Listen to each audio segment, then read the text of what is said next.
Janoza. Afsuski, el suygan taniqli inson dahshatli avtohalokatda vafot etdi. Assalomu alaykum, hurmatli tomoshabin. Tezkor yangiliklardan birinchilardan bo'lib xabardor bo'lishni istasangiz, videomiz ostida bir dona like va podpisatsiya tugmachasini bosib qo'yishni unutmang.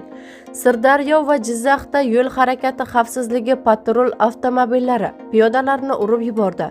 Bir kishi vafot etdi. 31 dekabr tongida 38 yoshli ayol Guliston shahar bozori yaqinida yo'lning piyodalar uchun mo'ljallanmagan qismidan kesib o'tayotganda yo'l harakati xavfsizligi xodimi Lacetti rusumli xizmat mashinasida urib yuborgan. Ayol voqea joyida vafot etgan. Shu kuni Jizzax viloyati Zardor tumanida yana bir ichki ishlar boshqarmasi xodimi e'tiborsizligi oqibatida xizmat avtomobilida piyodani urib yuborib, uning jarohat olishiga sababchi bo'lgan, deyiladi xabarda.